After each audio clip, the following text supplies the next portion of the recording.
sont encore trois, ils sont encore là. Les trois Raphaël français, Joris Daudet, Sylvain André, Romain Maillot. Les Français font 1, 2, 3.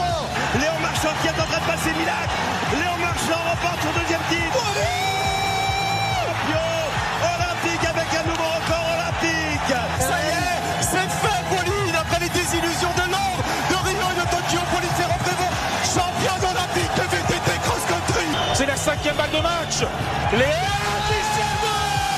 C'est celle-là qui compte. L'équipe de France est double championne olympique. Ah, le truc délirant.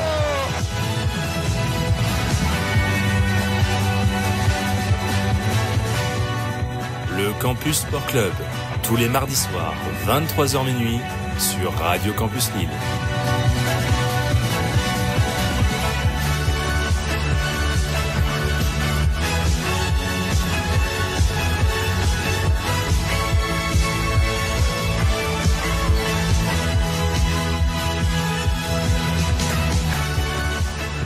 Bonsoir à toutes auditeurs auditrices de Radio Campus Lille. J'espère que vous allez bien. C'est Adrien Fedeli. On se retrouve pour une nouvelle heure à parler sport avec le Campus Sport Club, la nouvelle émission de cette saison 4. C'est le 4e déjà volé avec, comme d'habitude, ce petit air olympique.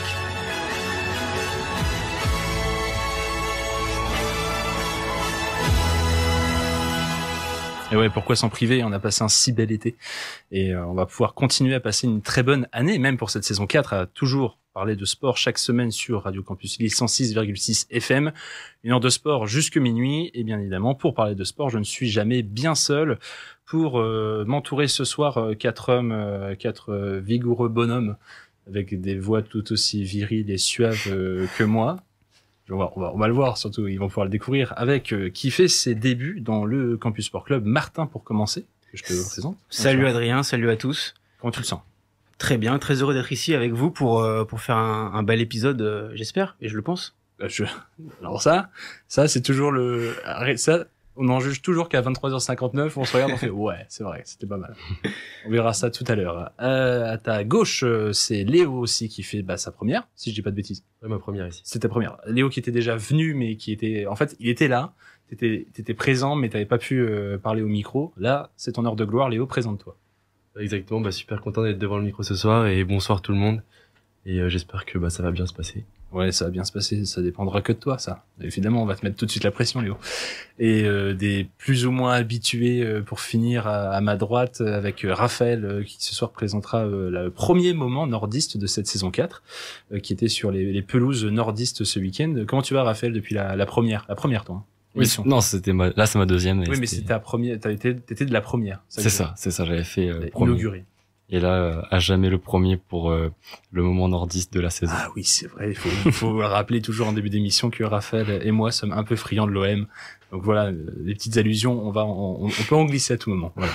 Et puis le dernier, c'est mon chouchou, c'est la voix iconique de la saison 3, la voix aussi iconique du défunt LMB, Lille Métropole Basket, mais toujours celle du BC Orchi. C'est Mathis Landais. Comment tu vas, Mathis? Salut Adrien, ça va très bien, très heureux de revenir. Ça fait quelques temps que j'étais pas venu ici, donc ouais, tu m'as toujours manqué. un plaisir. Ouais, moi aussi ça m'a manqué. J'étais content en revenant là. Ça faisait plaisir. Ouais, j'ai hâte de. Les petites allées lugubres de Radio Campus. Ça m'avait manqué. Avec les lampadaires jaunes. Hein. Exactement. C'est super. Écoutez, on va pouvoir partir sur les chapeaux de roue avec les résultats. J'espère que Martin est prêt. On va pouvoir l'entendre dans un instant et tout simplement juste après son petit jingle des résultats. Du foot au basket en passant par le tennis, c'est l'heure des résultats dans le Campus Sport Club.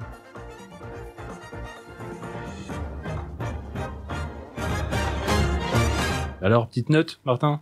Ça donne quoi ce jingle là? Je trouve bien. Hein. Il est cool. Même si on a dû le refaire plusieurs fois. Il est plutôt pas mal. Il livre tous les secrets de fabrication. Martin, t'es pas pro. Faut pas. Je rigole, clin d'œil. Martin, évidemment, on a un peu l'habitude dans le Campus Sport Club, mais on va un peu démarrer avec du football parce que même quand il est question de trêve, effectivement, c'est trêve internationale, donc c'est Ligue des Nations. Et oui, notre compétition préférée à tous. Non, peut-être pas. On commence avec les résultats les plus frais de cette soirée. Espagne-Serbie, les champions d'Europe donc affrontaient la Serbie à domicile ce soir. Victoire nette et sans bavure 3-0 avec un but au bout de 5 minutes seulement d'Aymeric Laporte. L'Espagne a pu dérouler après. Malgré un pénalty raté de Morata, il double la mise à la 65e et Alex Baena finit le travail à la 77e.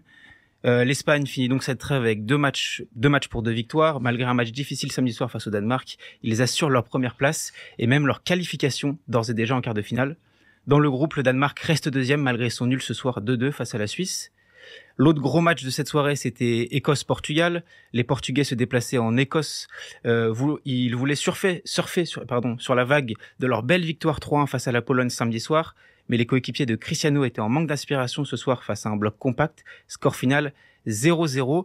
Mais le Portugal reste quand même premier de son groupe. La Croatie se pointe à la 2e place après le nul spectaculaire ce soir contre la Pologne. 3-3. Cette trêve, c'était également l'occasion de revoir nos Bleus jouer. Ils affrontaient hier soir la Belgique, le fameux derby de la francophonie ou celui du SEM, c'est vous qui choisissez. Dans l'ensemble, les hommes de Didier Deschamps étaient dominés en première période. Tielemans manque l'occasion d'ouvrir le score sur penalty, mais c'est finalement Kolo Muani qui ouvre le score à la 35e, lui sur un penalty. Openda remet les équipes à égalité juste avant la pause, mais c'est finalement la France qui va s'imposer 2-1 grâce à un doublé de Randal Kolo Muani. Les Bleus enchaînent donc après leur victoire 4-1 jeudi soir contre Israël.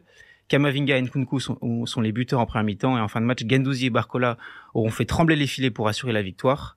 À noter la belle tête de Gandelman qui a surpris les Français en première période. Donc point classement, la France est donc toujours deuxième de son groupe derrière l'Italie avec un petit point de retard, tandis que la Belgique a du mal à démarrer, seulement 4 points en 4 journées. Et moi j'ai une question pour vous, amis chroniqueurs, qu'avez-vous pensé de la performance sportive de nos Bleus sur cette trêve malgré les différents dramas extrasportifs? Difficile, mais je pense que l'essentiel est là. Sur cette fenêtre-là, on prend 6 points de match. Le match contre la Belgique, on peut le prendre de 2 manières différentes. Si on se concentre sur la première période, on peut se dire que c'est très dur, qu'il y a beaucoup de progrès à faire, mais on peut aussi se concentrer sur le fait que techniquement, on sort de cette première période à 1 partout et en encaissant un but à la dernière minute de cette première période. Derrière, on réagit bien, on montre qu'on est capable de faire de meilleures choses. On va marquer ce but, Kolo Muani en plus, qui retrouve la confiance, et on tire à 10 contre 11. Donc il y a ce double visage lors du match de la Belgique qui a été intéressant, et je pense que à la fin ce qui compte c'est le point de vue comptable. On a pris 6 points, on est quasiment qualifié, on laisse la Belgique loin de nous, comme tu le disais, sur ce derby du SEM entre guillemets, et je pense que l'essentiel c'était de remporter ces 2 rencontres. Est-ce que Raphaël ou Léo, vous ressortez un Français qui a marqué des points d'ailleurs dans ce rassemblement? C'est peut-être Randal Kolo Muani qui est en grande difficulté avec le Paris Saint-Germain. On voit que Luis Enrique n'adapte pas son système au jeu de Randal Kolo Muani, et avec la confiance que lui donne Didier Deschamps, Randal Kolo Muani répond toujours présent et est le meilleur buteur de l'équipe de France en 2024. Donc pour moi, c'est vraiment Randal Kolo Muani qui gagne des points sur ce rassemblement. Tu le rejoins, Raph? Oui, exactement. Et on peut citer également Lucas Digne finalement, parce qu'il a fait un bon match, j'ai trouvé, contre la Belgique. Lui qui n'était pas sélectionné depuis 2 ans. Il revient dans un bon niveau, capitaine de Aston Villa. Et pourquoi pas un bon futur pour nos Bleus. J'imagine que le plus important également, je te rejoins, c'est les 3 points, comme dirait l'autre. Mais je pense qu'il faudra faire gaffe à ce match contre l'Italie le mois prochain. On retourne direct en une nouvelle trêve internationale en novembre. Et donc ça sera l'Italie qui déterminera le match Italie-France déterminera qui sera premier de ce groupe. Moi, je pense que Upamecano, malgré lui, a marqué des points, parce que j'ai beau adorer Saliba, c'est pas les meilleurs matchs qu'on a vu de lui, notamment hier contre la Belgique. Et je pense que Upamecano, alors là certes il est blessé sur cette trêve internationale, mais il a peut-être quelque chose à gagner finalement, parce que j'ai trouvé Saliba vraiment pas à l'aise sur ces rencontres, alors que en Première Ligue, je pense que c'est le meilleur défenseur du moment. Je sais pas, est-ce qu'il y a peut-être trop confiant, pas assez challengé. En tout cas, Upamecano, je pense, revient un peu dans la course sur cette charnière des Bleus. Très bien, messieurs. Et pour un dernier petit mot Ligue des Nations, avec un autre groupe A, s'il te plaît, Martin, avec l'Allemagne. Hier soir, on avait aussi le droit à une affiche alléchante entre les Allemands et les Néerlandais à Munich. La Nationalmannschaft a dominé de bout en bout cette rencontre. Après avoir vu son premier but en sélection refusé en première mi-temps, le joueur de Stuttgart, Leveling, inscrit l'unique but de cette rencontre à la 64e minute. Après avoir assuré en Bosnie jeudi soir avec une victoire 2-1, l'Allemagne assure et conforte sa 2e place du groupe. Les Pays-Bas, eux, sont à égalité avec la Hongrie pour la deuxième place. Une Hongrie victorieuse hier soir avec un beau doublé de Szoboszlai contre la Bosnie.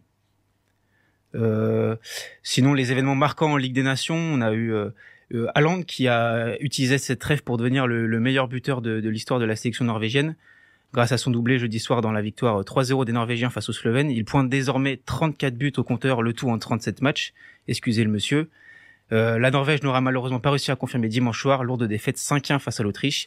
Il reste tout de même à égalité avec l'Autriche pour la première place de ce groupe 3 de la Ligue B des Nations. Et petite anecdote, cette trêve a permis aussi d'avoir une victoire historique dans cette semaine de foot. Le Liechtenstein a gagné son premier match depuis 4 ans, victoire 1-0 face à Hong Kong. Mais malheureusement pour eux, ils n'auront pas pu confirmer contre Gibraltar dimanche soir, 0-0. Score final. Un petit peu de balle orange. Voilà, un petit peu de balle orange. Ce soir, c'était grosse soirée de basket européen avec pas moins de 8 matchs. Et on commence avec la belle surprise et la très bonne nouvelle de cette soirée. Le Paris Basketball s'offre le champion au titre, le Pana, pour leur première victoire de leur histoire en Euroleague.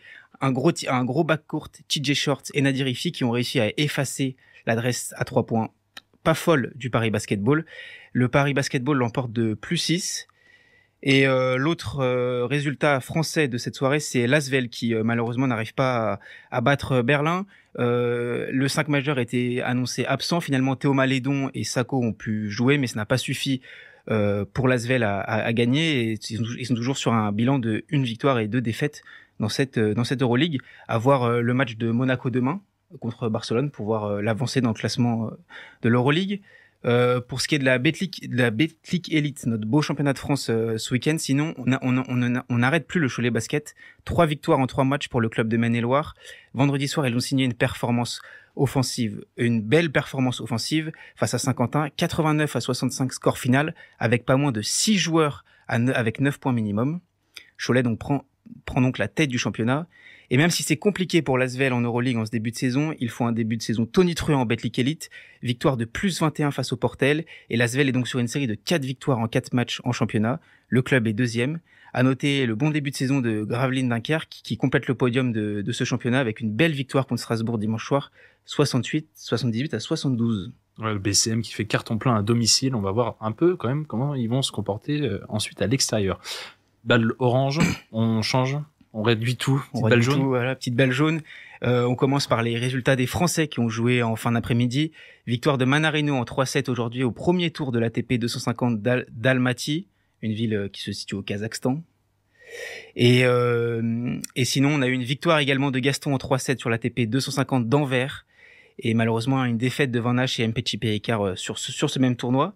Sinon, pour ce qui est du gros tennis mondial, sans vouloir manquer de respect à nos Français, dimanche dernier se sont déroulées les finales de 2 tournois majeurs de la tournée asiatique. D'abord, la finale du WTA 1000 de Wuhan, où s'affrontaient Sabalenka et la locale du tournoi Zheng. Victoire 2-7-1 de la Biélorusse, et elle remporte là son 4e titre de la saison. Elle qui avait pour objectif de finir première mondiale avant la fin de la saison, revient très fort sur la polonaise Iga Swiatek, seulement 69 points d'écart. À suivre en cette fin de saison. Au même moment, plus à l'est de la Chine, se jouait la finale du Masters 1000 de Shanghai entre Yannick Sinner et Novak Djokovic. Après un premier set de presque 1 heure, l'Italien arrache le tie-break et remporte le premier set. Djoko se fait rapidement breaker au 2e set et n'arrivera pas à revenir. Victoire de Sinner, et il remporte là son 3e Master en 2024. Lui qui est assuré de finir numéro 1 mondial à la fin de la saison prend donc encore des points pour conforter sa place sur le trône. J'ai une question pour vous. Est-ce que cette place de numéro 1 mondial était légitime avec les accusations de dopage qu'on a pu connaître un peu plus tôt dans la saison là?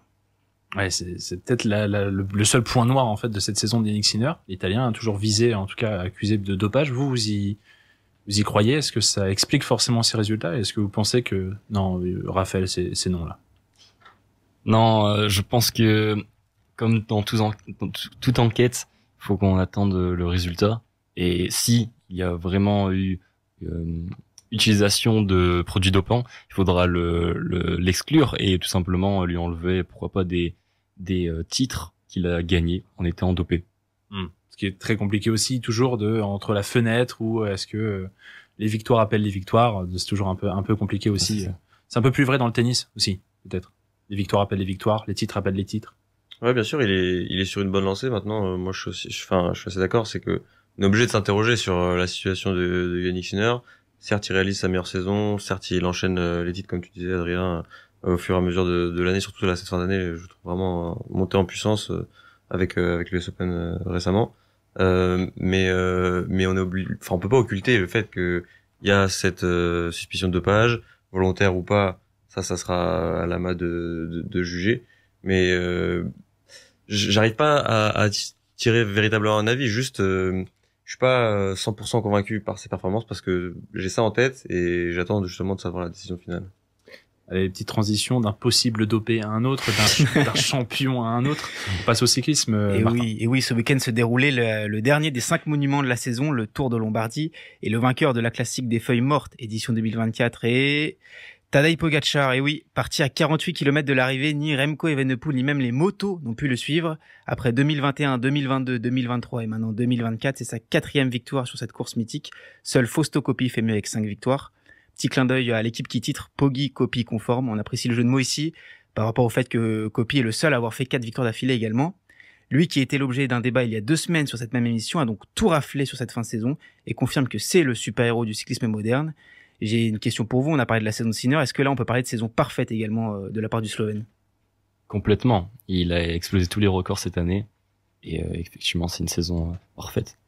Léo acquiesce aussi. Ouais, c'est une saison parfaite, c'est une saison exceptionnelle, peut-être une des plus grandes saisons jamais réalisées par l'histoire d'un coureur cycliste. Oui, il y a une petite il y a un petit accro, c'est sur Milan-San Remo en début de saison. Je pense qu'il aurait vraiment bien voulu l'avoir celle-là et il va falloir faire attention à lui sur le prochain Milan-San Remo. Il lui manque 2 monuments, Milan-San Remo et notre Paris-Roubaix. Donc ça aussi, on attendra de pied ferme sur les prochaines saisons de savoir lequel, en tout cas, il visera le premier et surtout qu'il arrivera à récupérer. Martin, après c'était rugby. Ça, cap maintenant sur les terrains de top 14, un week-end spécial car c'était notamment le retour d'Antoine Dupont dans les rangs toulousains. Avec l'accent. Les hommes du Gomola qui affrontaient les Clermontois samedi soir ont assuré leur statut de favori. Victoire 48-14 au final et notamment un triplé fantastique du demi-mêlée français en à peine 12 minutes. Dimanche soir, le Loup Rugby a fait forte impression contre le Stade Français, 35-3.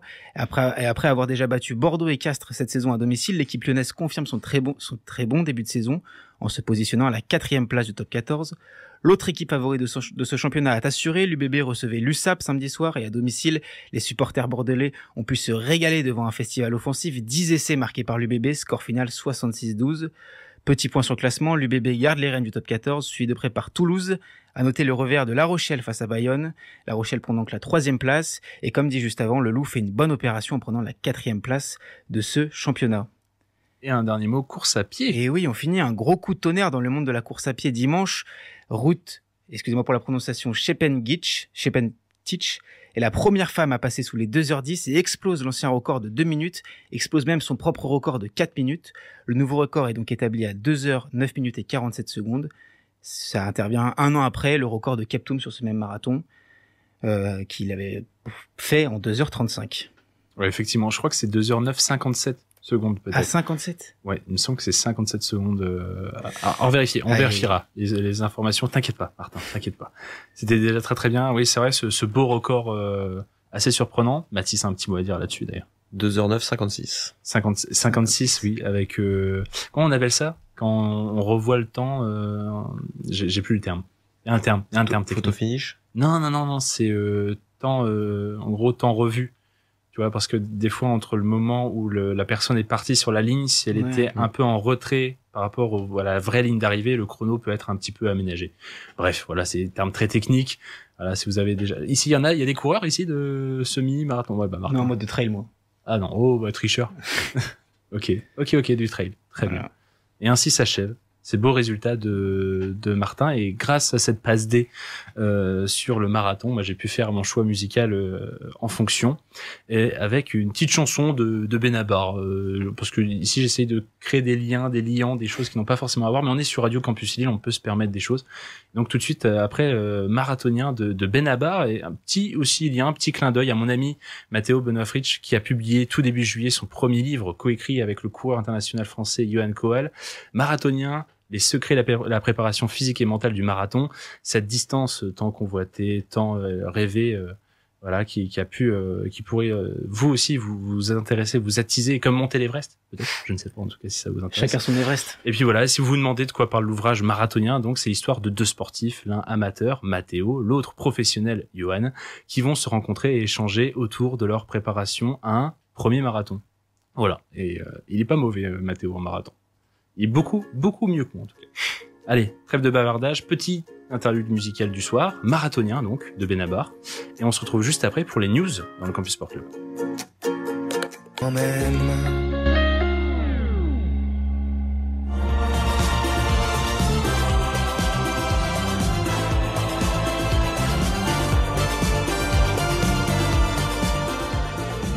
De retour en direct sur Radio Campus Lille 106,6 FM pour la suite de ce Campus Sport Club saison 4 épisode 4. Ouais, ça fait 2-4, j'ai bugué complet. Et tout de suite, on va pouvoir attaquer avec toi Léo aussi pour ta grande première avec les news. Et ça va démarrer, j'ai l'impression, je crois, hein, si je me suis bien informé ce soir, ça va un peu démarrer fort. C'est ça? Ouais, avec Kylian Mbappé. Ah mais non, encore Kylian. Même quand il joue pas, on doit en parler, c'est fou quand même. Bon, écoute, on t'écoute dans un instant, juste après ton jingle quand même, s'il te plaît.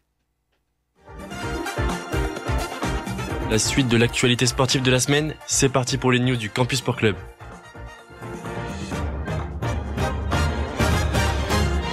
Ouais, Kylian, il a parlé ce soir. Non, c'est pas lui qui a parlé. A priori, c'est son avocate qui était invitée pour le journal télévisé de TF1 carrément. Oui, et Kylian Mbappé a eu différents dossiers chauds à traiter aujourd'hui. Tout d'abord, le PSG et Kylian Mbappé ont été entendus par la commission paritaire des recours de la Ligue de football professionnel ce mardi à 15h. Cette audition fait suite à l'appel du club parisien dans l'affaire concernant les 55 millions d'euros d'impayés que réclame Kylian Mbappé au Paris Saint-Germain. La décision de la commission est attendue dans quelques jours, une audition qui intervient au cours d'une semaine très agitée donc pour Mbappé. Le Madrilène qui n'a pas pris part au rassemblement de l'équipe de France dont il est capitaine pour soi-disant récupérer physiquement, ce qui avait beaucoup fait parler. Mais Mbappé a été aperçu en Suède dans une boîte de nuit le soir même du match de l'équipe de France face à Israël. Pas idéal pour la récupération. La grosse affaire du soir est donc surtout que, selon certains médias suédois, une plainte pour viol aurait été déposée à la suite de son passage dans le pays et le parquet aurait ouvert une enquête sur lui. Kylian Mbappé avait fortement démenti cette information sur ses réseaux sociaux en affirmant que ces infos étaient des fake news. Le parquet refuse pour le moment de donner plus d'indications concernant la personne sur laquelle est dirigée l'enquête. Face à l'emballement médiatique, donc l'avocate du joueur est intervenue dans le JT de TF1 ce soir.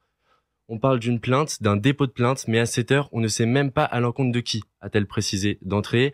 Ensuite, elle a dit qu'une plainte ne fait pas la vérité, une plainte ne fait pas la preuve de quoi que ce soit, et je ne sais même pas, encore une fois, si la plainte le vise. L'affaire est loin d'être résolue et les semaines à venir s'annoncent encore très agitées pour Kylian Mbappé. Une autre info qui vient de tomber concerne encore la justice, mais cette fois Wissam Ben Yedder, l'international français, a été jugé ce mardi à Nice, notamment pour des faits d'agression sexuelle en état d'ivresse. Et le parquet vient de réclamer une peine de 2 ans et demi d'emprisonnement, dont 1 an ferme. La décision finale sera rendue dans 4 semaines. L'équipe nationale du Nigeria a été séquestrée pendant près de 15 heures ce week-end dans un aéroport en Libye. Les Nigérians devaient jouer dans le cadre des éliminatoires de la Coupe d'Afrique des Nations 2025. Le match devait se tenir dans la ville de Benghazi en Libye, mais leur avion a été détourné au dernier moment en direction d'un autre aéroport libyen.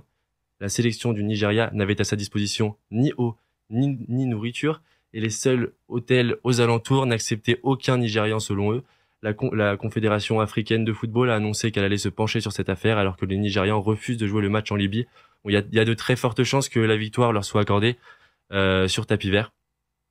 Maintenant, une info qui pourrait révolutionner le football parisien et la Ligue 1. Bernard Arnault va racheter le Paris FC, actuellement premier de Ligue 2 et proche de la montée depuis plusieurs années. Le Paris FC s'est déjà bien renforcé cette saison.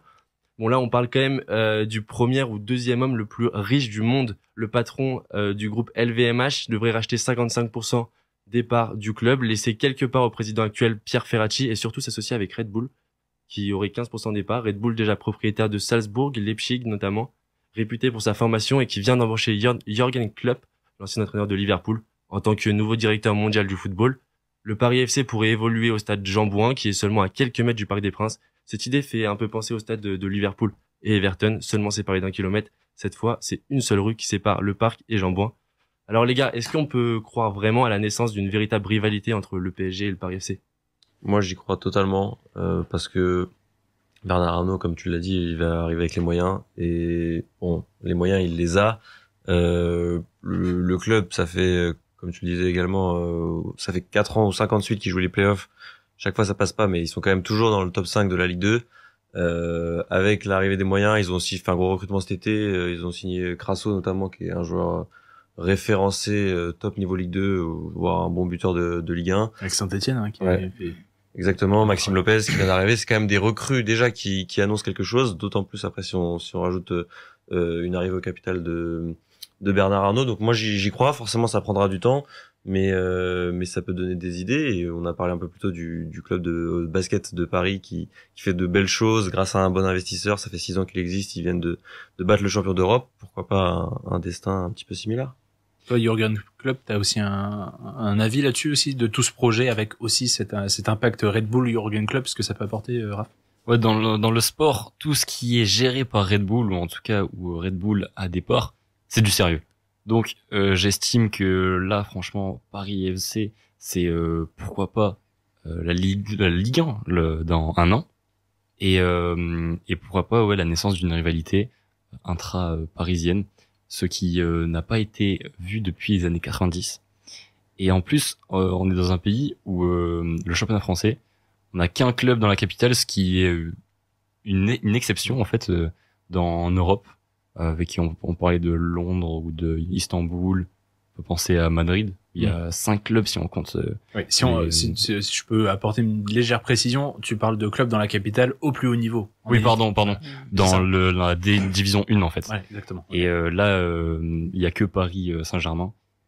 Et la venue de Paris FC avec Bernard Arnault, Red Bull, pour moi c'est du sérieux.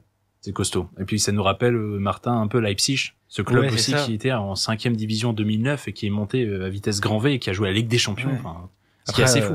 En espérant qu'ils veulent construire un projet sur le long terme avec le Paris FC, parce que par exemple avec Salzbourg ou Leipzig, c'est un peu aussi des clubs tremplins où les joueurs profitent de ce club-là pour ensuite se lancer dans les grandes écuries européennes. Ce qui serait cool avec le Paris FC, c'est de créer un vrai groupe avec des vrais joueurs qui y restent longtemps pour créer pourquoi pas quelque chose et ainsi créer une vraie rivalité même juste sur la performance sportive avec le Paris FC du coup. Ouais, attention quand même au business model Red Bull qui peut peut-être avoir ses failles aussi, surtout au niveau des effectifs et des joueurs. Et puis on va pouvoir finir là-dessus, je pense, le football, Léo, c'est ça, hein. On va rebondir sur du 2 roues, des dopés, des pas dopés. Il fait un running là-dessus. Ouais, encore une fois, Tadej Pogačar. Bon, cette fois-ci, c'est dans le cadre de la liste des nommés au Vélo d'Or qui est sorti, qui succédera à Jonas Vingegaard et Demi Vollering, sacré en 2023 meilleur cycliste de l'année par Vélo Magazine. Parmi les nommés, on retrouve chez les hommes notamment Mathieu Van Der Poel ou Remco Evenepoel. Mais le grand favori cette année est évidemment Tadej Pogačar. Aucun Français dans la liste des nommés. Chez les femmes, par contre, Evita Muzic est bien présente, mais la tricolore ne part pas favorite face à des gros noms comme Nievadoma, Lotto Kopecky ou Lorena Wiebes. En rugby, après le départ de Karim Ghezal il y a 2 semaines, on a appris aujourd'hui que Paul Gustard prenait le poste d'entraîneur principal du Stade français. L'Anglais était jusqu'alors entraîneur de la défense, secteur fort du club parisien la saison passée. Gustard aura pour mission d'inverser la tendance compliquée en ce début de saison à Paris. Le Stade français pointe à l'avant-dernière place du top 14. Toujours en rugby, Romain Ntamak a été victime d'une déchirure au mollet droit alors que l'équipe de France commence sa traditionnelle tournée d'automne dans moins de 3 semaines. L'ouvreur tricolore ratera au moins le premier match de la tournée face au Japon. On parle de 3 à 4 semaines d'absence. Il pourrait rejoindre le groupe France au cours de la tournée. Ensuite, si la blessure évolue positivement, notamment pour affronter les All Blacks le 16 novembre au Stade de France. En tennis, une bien triste nouvelle pour tous les amoureux du sport. Rafael Nadal a annoncé jeudi dernier qu'il prendrait sa retraite à la fin de la phase finale de Coupe Davis qui aura lieu à Malaga en novembre prochain. À travers une vidéo publiée sur ses réseaux sociaux, Nadal a expliqué son choix. Il explique notamment avoir pris cette décision suite à ses nombreux pépins physiques ces 2 dernières années. Depuis son titre à Roland en 2022, l'Espagnol vivait un combat quotidien avec son corps pour poursuivre sa carrière. Nadal, c'est pas moins de 92 titres. 36 en Masters 1000, 22 en Grand Chelem, donc 14 à Roland Garros et en Coupe Davis. Les gars, je voulais vous demander, est-ce que pour vous, les 14 Roland de Nadal peuvent être considérés comme la plus grande performance sportive jamais réalisée? On peut penser aux 24 Grand Chelem de Djoko, aux 3 Coupes du Monde de Pelé, aux 28 médailles olympiques de Phelps, mais en termes de régularité, de supériorité dégagée, est-ce que vous pensez que c'est la plus grande performance sportive? Il pose les mots, Léo, là. Il pose la question. Alors, c'est plutôt oui, plutôt non. 14 Roland, c'est pas mal. Est-ce que ça vaut 28 médailles olympiques? Bah, par exemple? Moi, je dirais pas que ça vaut gratuit médaille olympique parce que certes, enfin, je trouve ça extraordinaire. Je pense que c'est la meilleure performance de son sport, mais c'est que sur une seule surface. Alors certes, et bim, Léo. c'est extraordinaire, mais je veux dire, si il avait gagné 14 fois chaque Grand Chelem et qu'il avait fait des Grands Chelems sur la saison en gagnant les quatre Grands Chelems dans la même année, on aurait pu, je pense, discuter. Là, il y a ce côté, c'est extraordinaire, il est monstrueux, mais c'est sa spécialité et il y a toujours eu Roger ou Novak sur les autres surfaces et ça équilibre un peu plus le débat, je trouve. Là où Phelps, il était tout seul dans la natation et il a remporté tellement de médailles sur tellement d'Olympiades différentes. Pour moi, c'est un peu en dessous. Après, c'est toujours difficile de comparer avec différents sports. Oui, peut-être plus que les 14 Roland, c'est aussi s'imaginer la concurrence qu'il a peut-être pu avoir. Ouais, bien sûr. On a quand même pas mal verni tous les 5 d'avoir quand même pu voir et vivre cette période des années 2010 avec ce tennis exceptionnel. Est-ce que Nadal, on retient plus ses grands chelems ou on retient plus ce qu'il a réussi à faire face à Djoko, face à Federer aussi? Parce que finalement, Federer et Djoko ont aussi fait face aux deux autres, bien sûr. Oui, non. Nadal, c'est peut-être la meilleure performance sportive sur les terres françaises, on va dire. Pour pas trop me mouiller par rapport à des Pelé ou des Michael Phelps. Ok, ouais. C'est peut-être la plus grande performance. C'est le gars qui se mouille vraiment plus. C'est peut-être la plus grande performance d'un étranger sur le sol français. Non, la plus grande performance d'un mec Porte d'Auteuil, parce qu'à Porte d'Auteuil, on peut pas faire grand-chose à part gagner Roland Garros. C'est ça, en fait, que tu nous dis. Ouais, totalement. Mais c'est pas mal, du coup. A priori, c'est quand même pas mal. Voilà. On retiendra peut-être. Est-ce qu'on retient vraiment que 14 Roland Garros? Quand vous pensez de Nadal, vous retenez que Roland Garros et les 14 Roland Garros, ou? En premier, surtout, Roland Garros. Surtout. Ouais, surtout, ok. Je pose la question, hein. Moi, je suis supporter de Nadal, mais je me dis, est-ce que dans l'inconscient collectif, du coup, si c'est Nadal, bah oui, c'est 14 Roland Garros. C'est d'où? On s'arrête là? Pas que ça, mais d'abord. Mais d'abord. D'accord. Ok. C'est intéressant. En tout cas, pour les Français, je pense que ça a marqué une génération. Oui, et en plus, parce que Roland est un tournoi, en France, comme tu l'as souligné, Raphaël, ça doit un peu plus nous impacter, nous. Sachant qu'il y a quand même un Français qui a quand même pris sa retraite, mais qui a annoncé prendre sa retraite, comme Nadal. C'est pas encore fait, hein. On peut toujours avoir des surprises, hein. Sait-on jamais. Et oui, pour finir, quelques heures avant la retraite de Nadal, une autre figure du tennis a annoncé qu'il rangeait les raquettes pour de bon. C'est Richard Gasquet, 38 ans, qui prendra sa retraite à l'issue du prochain Roland Garros. Gasquet restera comme l'un des joueurs français ayant marqué les années 2000, rien que par son revers majestueux. Gasquet est un amoureux du jeu et continue aujourd'hui à osciller entre le circuit Challenger et le circuit ATP alors qu'il est hors du top 100. Ses demi-finales à Wimbledon et à l'US Open resteront ses performances les plus marquantes en Grand Chelem. Et puis on retiendra bien sûr la victoire avec l'équipe de France en Coupe Davis en 2017. Merci Léo pour ces news, pour ce beau petit condensé. Si j'allume pas mon micro, ça marche moins bien pour te répondre. Très bien, mais on va pouvoir un tout petit peu avancer. On va avoir quand même quelques minutes. Pas de panique, pas de problème. Pour le débat du soir qui n'a rien à voir avec la balle jaune et Roland Garros, on va un peu revenir sur un sujet footballistique, si on veut. En tout cas, les informations de la semaine concernent surtout des événements de football. On va parler un peu médias, pour une fois dans le Campus Sport Club, avec un focus sur DAZN ou DAZN. Je sais pas comment vous le prononcez, vous. Moi, je suis team DAZN. DAZN. Au début, quand on connaît pas, on dit DAZN, moi. C'est bizarre, mais... J'avoue que le DAZN... je l'ai dit aussi. En tout cas, DAZN France et beIN Sport. Un petit focus sur l'actualité pour le débat de ce jour. En fait, on s'interroge un peu sur ces deux médias parce que DAZN, on rappelle, qui est celui qui a racheté le plus gros de la Ligue 1 cet été pour 400 millions d'euros pour avoir 8 affiches par journée, la 9e étant contre une centaine de millions d'euros pour beIN Sport, et qui vise, comme vous le savez, comme Mediapro à l'époque, 1,5 million d'abonnés dès la fin de sa première année, sauf que les premiers chiffres communiqués et évoqués par certains médias, dont le journal L'Équipe et un peu Ouest France, parlent plutôt de 500 000 abonnés pour le moment. Ça fait 3 fois moins que l'objectif visé, et on rappelle que c'est un objectif d'1,5 million qui, s'il n'est pas visé d'ici 2 ans, peut ouvrir à une clause de sortie pour DAZN qui pourrait libérer les 3 dernières années de contrat de la Ligue 1. On va un peu voir aussi comment va évoluer la plateforme. Et puis, pour ce qui est de beIN Sport, on a aussi eu en début de semaine l'équipe révélée qu'il y a une situation un peu inquiétante ou pas, on va pouvoir en débattre aujourd'hui, mais que beIN Sport n'a pas encore payé les droits de diffusion du dernier Euro de football. On parle d'un chèque de 27 millions d'euros pour la totalité des matchs, avec certains qui étaient codiffusés par TF1 et M6, et une situation qui fait un peu écho à la situation entre beIN Sport et la Ligue 1, puisque la Ligue de football professionnel, la LFP, réclame toujours le premier versement que devait faire le média qatari à l'entame de la saison, et qui avait à l'époque amputer directement les clubs pour leur budget et pour leur mercato.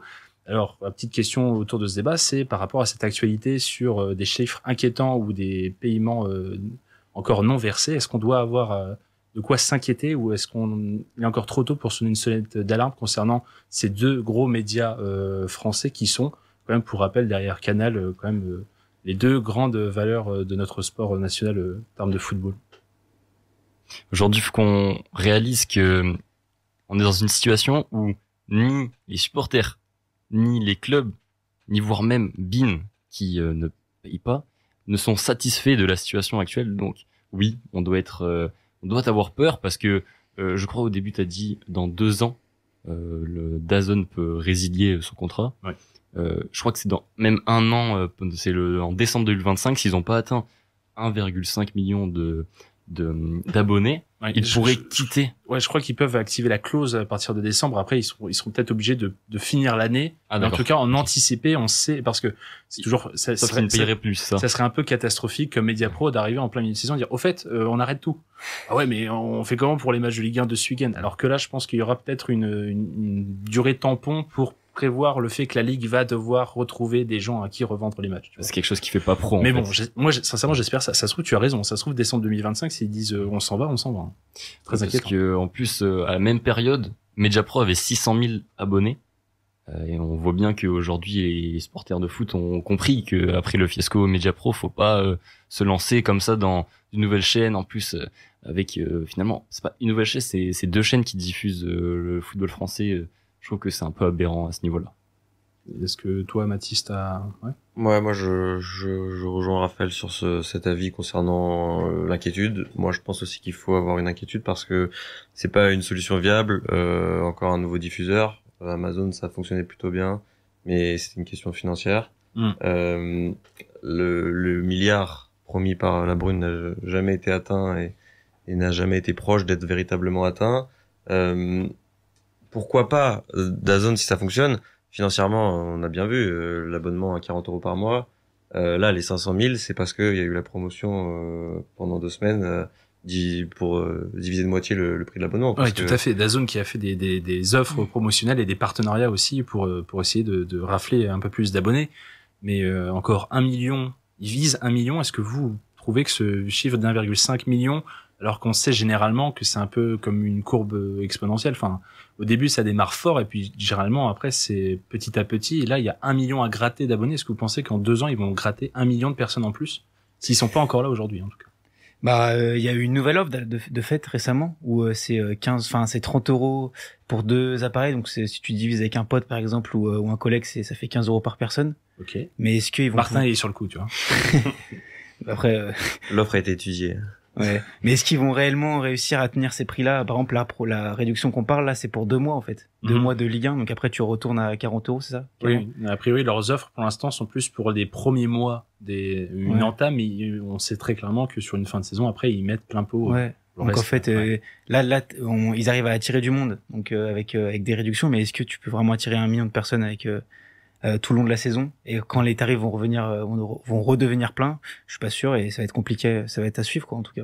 Oui, parce que DAZN n'est pas là depuis 1 an, et c'est vraiment, ils viennent d'arriver, donc c'est un peu aussi, ça fait que quelques mois, c'est un nouveau bébé du giron médiatique français. Mais par contre, 500 000 aujourd'hui, ça reste un peu déjà difficile d'imaginer 600 000. C'était les chiffres de Mediapro, donc déjà 100 000 de différence. Et 100 000, c'est pas rien, hein. C'est un demi-Lille. Ouais. Non, vite tu le dis. Je crois, hein, à peu près. Demi-Mél, ouais. Hein? Ouais, demi de la métropole, ouais. Ouais, à peu près. Et donc là, il y a cette offre promotionnelle, comme tu disais, pour essayer d'appâter les gens, et on verra aussi, a priori, un dispositif et quelque chose d'exceptionnel pour le Classico, qui arrive fin octobre, le week-end du 26-27, avec le derby Lille-Lens. Mais je sais pas si c'est eux aussi qui vont diffuser le derby. C'est dommage, ils pourraient faire un petit truc pour nous, non? C'est le vendredi soir, donc je pense que oui, ça va être Ouais, c'est le samedi. Je sais que c'est le samedi le derby, donc c'est dimanche soir. Je pense qu'ils auront le classico. Si c'est samedi 17h, c'est sur beIN, sinon c'est sur. Donc donc voilà. Donc c'est beIN qui à mon avis a raflé ce derby là. Et puis pour la situation de beIN Sport, un petit mot quand même aussi avec ces paiements. On parle que c'est un peu bizarre de dire ça, mais on parle que de 27 millions pour l'Euro et ils évoqueraient ce retard dû à une non-signature et parce qu'il y a peut-être discussions par rapport à l'Euro 2028. Est-ce que vous, pour autant, ça vous inquiète le fait que beIN multiplie en fait ces non-paiements, ou est-ce que vous dites non, c'est juste que c'est un fonctionnement qui nous dépasse et qui brasse des millions, des accords particuliers? Honnêtement, là, moi, je suis pas inquiet. Enfin, on connaît leur capacité à payer. C'est pas comme DAZN où on sait pas s'ils ont vraiment la possibilité, si c'est un modèle économique viable. Le beIN, ils ont fait leur preuve dans le milieu. C'est aussi, je pense, un moyen de faire pression pour obtenir des droits. Ils chipotent sur des détails des contrats. Ils ont pas signé exactement les termes. Enfin, c'est vraiment histoire de, je pense, embêter et obtenir des droits dans les années futures. Avec le papier de l'équipe qui mettait aussi beaucoup au centre du sujet, Nasser El Khelaifi qui est un peu partout. À force d'être un peu partout, c'est un peu compliqué, effectivement, dans cette situation. Pour vous, beIN, les trois autres, ça va? Léo, t'as un mot là-dessus? Ouais, moi beIN, ça m'inquiète un petit peu quand même. Nasser, il s'étale de plus en plus avec beIN Sport. On voit que il y a des problèmes un peu de tous les côtés, même en Ligue 2, on voit que les supporters sont absolument pas d'accord avec les matchs qui ont été placés le vendredi soir pour tous les matchs de Ligue 2 pour favoriser justement les diffuseurs. beIN ne règle pas ce qu'il doit à la ligue de football professionnelle. Ça retombe sur les clubs, ça retombe sur les supporters. Et aujourd'hui, on peut être inquiet du côté de DAZN et je pense qu'on peut être inquiet également du côté de beIN.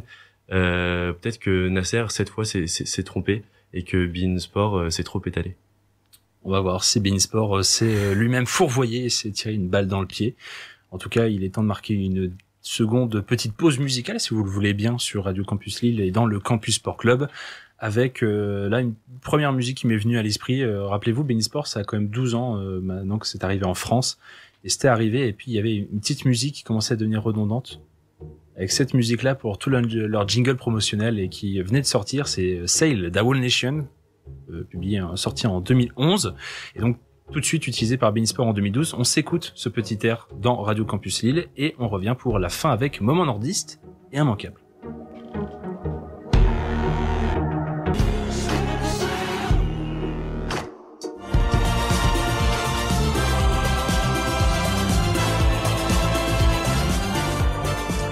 De retour en direct dans le Campus Sport Club pour cette saison 4 qui se poursuit ce soir avec cet épisode 4. C'est bon, j'ai bien réussi à dire les 2-4 et on va pouvoir tout de suite enchaîner avec les dernières chroniques de cette heure d'émission. Il est déjà 23h48, ça passe vite quand il est question du Campus Sport Club et ça passera encore plus vite avec la douce voix de Raphaël qui va tout de suite nous présenter le moment nordiste, le premier de cette saison 4, juste après son jingle. Au Nord, tous les sports se pratiquent. Que ce soit à haut ou bas niveau, le Campus Sport Club est là pour en parler dans le moment nordiste. Et oui, près de 250 personnes étaient présentes ce dimanche au stade Lucien Montagne pour assister au 5e tour de Coupe de France opposant le Wascal Football, club de National 2, la 4e division française, face à l'Olympique Saint-Quentin, évoluant, lui, en National 3. On était en réaction sur la première mi-temps. Ce sont les mots du coach wascalien Tony Ackley. En effet, son équipe n'est pas rentrée dans le match comme elle aurait dû. Arrivé cet été à la tête de l'équipe première, Ackley a remarqué ce surplus d'intensité mis par l'équipe visiteuse, nécessaire pour faire basculer le début de la rencontre en leur faveur. Plus attentiste, Wascal a longtemps tenu la balle dans la moitié adverse sans être tranchant ni efficace. Au bout d'un quart d'heure de jeu, le numéro 10 de Saint-Quentin part en profondeur dans le dos de la défense. Placé sur le flanc droit, il délivre un centre dévié en retrait par l'attaquant de pointe Florence Stevens. Soudain, dans son dos, c'est son coéquipier, Jesse Cambron, qui surgit pour placer une frappe imparable au ras du sol. Le jeu continue et toujours aucune réaction notable de la part des Wascaliens. Malgré les nombreux débordements des ailiers, le numéro 9, David Paulet, sorti à la mi-temps, reste introuvable. Il faut attendre la 39e minute pour voir l'ancien de Ligue 2, Messaoud Bourdja, déclencher une frappe limpide aux abords de la surface de réparation. Le gardien saint-quentinois est trompé par le rebond et le ballon termine sa course dans le petit filet. 1-1. Sauf que, 2 minutes plus tard, c'est le club de l'Aisne qui reprend l'avantage sur une action similaire au premier but. Stevens décale Cambronne qui envoie une frappe brossée dans la lucarne opposée. 2-1. Bien plus en jambes au retour des vestiaires, Wascal prend en main le rythme du match. En deuxième mi-temps, c'était beaucoup mieux, affirme l'entraîneur du club de la métropole lilloise. En effet, à la 69e minute, Wascal revient au score pour la seconde fois du match avec le doublé de Boardia. 2-2. La fatigue se fait ressentir des deux côtés. Les fautes sont de plus en plus présentes et les Wascaliens se voient plusieurs fois en position de marquer un troisième but, mais en vain. Arrive alors ce qui devait arriver, la séance de tir au but. Si les deux premiers tireurs de Wascal marquent leur penalty, ce n'est pas le cas pour les deux suivants. De l'autre côté, Saint-Quentin qui a travaillé l'exercice concrétise ses 3 premiers penaltys. Stevens, 4e tireur, s'avance et fait de même. Il envoie Saint-Quentin au 6e tour de la Coupe de France. Les penaltys, c'est cruel, affirme Acli après la rencontre. Alors je vous ai fait une petite description du match. Maintenant, je veux vous évoquer 2 points qui ont pour moi été les clés de ce match. Alors d'abord, il faut dire que le duo d'attaquants Stevens et Cabron, 35 et 36 ans de Saint-Quentin, étaient parfaitement complices. Le premier, Cambron, a marqué les esprits par son profil d'ailier virevoltant et technique. Il est auteur d'un doublé. Le second, Stevens, alors celui-là, il m'a fait un peu penser à, vous savez, cet attaquant anglais des années 2000, un très très grand, Peter Crouch. Il a utilisé sa technique et sa force athlétique pour servir de point d'appui, donnant lieu à 2 passes décisives. Et c'est lui qui s'élance pour tirer le but victorieux en penalty. Ensuite, il faut savoir que j'étais par hasard assis à côté de l'analyste vidéo de Wascal. Donc, j'ai parlé avec lui durant le match et de son travail, et il m'a annoncé que pendant toute la semaine, il avait regardé les matchs de Saint-Quentin, et lors desquels l'équipe jouait en 4-3-3, sauf que l'entraîneur de Saint-Quentin, David D'Ascenzo, a décidé de changer sa composition d'équipe, faute de victoire lors des précédents matchs. Il est passé dans une défense à 5. D'Ascenzo dit, je cite, « Il faut toujours changer quelque chose quand ça ne va pas. Soit on change de joueur, soit on change de système. » Un changement qui a donc porté ses fruits, et je peux vous le dire que l'analyse vidéo de Wascal était un poil dégoûté. La suite, c'est à suivre avec le tirage au sort du 6e tour de la Coupe de France de la Ligue des Hauts-de-France, jeudi, tandis que les matchs auront lieu le week-end prochain, le week-end du 20. Voilà. Merci Raphaël pour ce petit moment nordiste, toi qui étais donc sur le terrain pour ce match de Coupe de France. Est-ce qu'il y en a ici qui ont eu le temps d'aller voir Wascal de la N2 ici? Non, pas trop. Autres matchs de Coupe de France ce week-end? Est-ce que d'autres ont vu d'autres matchs de Coupe de France? Non, pas encore. Eh bien, et vous avez noté. Du coup, il vous a donné le week-end pour le 6e tour, donc pas ce week-end, le week-end d'après. C'est ça. Et ça veut dire que on aura un week-end derby, classico et Coupe de France? Non, le week-end du 20, c'est ce week-end-là, là. Oui, pardon, je me trompais, donc c'est le week-end d'après, pas le week-end du 20. Le week-end du 27, c'est ça, 26. Mais il n'y a pas c'est ce que je dis. Les clubs pros sont pas en Coupe de France. Oui, c'est ce que je dis. Donc du coup, c'est-à-dire que le même week-end, on aura la Coupe de France pour les clubs du coin et on aura le derby Lens-Lille et le Classico le dimanche soir. Et ça va être un beau week-end. Là, je pense que là, si vous voulez être sur le terrain et aussi à regarder la télé, il va falloir choisir. L'avantage du Classico, c'est que c'est le soir. Donc Raphaël, ne t'inquiète pas, tu pourras aller suivre Saint-Quentin si t'es motivé à aller voir Saint-Quentin. Mais en tout cas, on pourra voir la Coupe de France et en même temps voir tout ça. C'est pas mal. Et puis petit point quand même pour Wascal et Saint-Quentin. Wascal pour le coup qui est 14e dans son groupe de N2 avec 4 points. Pas pour toi, ils vont quand même réussir à gagner des points et remonter ou pas? Je pense parce que donc comme je l'ai dit, l'entraîneur est nouveau. C'était le capitaine la saison passée. Ouais, Tony Acli, légende du club. C'est ça. Et clairement là c'est les débuts et ça prend pas beaucoup pour l'instant, mais au fil des matchs, je pense qu'ils vont gagner des points. Et c'est pareil pour Saint-Quentin qui est à la même position. Ils sont 12e sur 14. Et les deux équipes, je pense que le match de Coupe de France, ça va faire un petit déclic dans les deux sens. En tout cas, de ce que tu as vu, tu peux peut-être espérer mieux de ces équipes. C'est pas mal.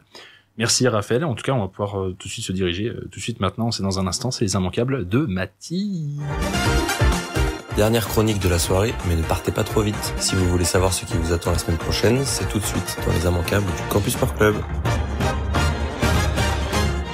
J'ai fait un Matisse très long. J'ai insisté sur J'ai lui. apprécié. Je n'ai aucune raison pourquoi j'ai fait ça. L'émission démarre avec les résultats et avec du football. Les immanquables démarrent, comme souvent, avec du football, Mathis. Absolument, qui dit fin de trêve internationale dit retour des championnats nationaux.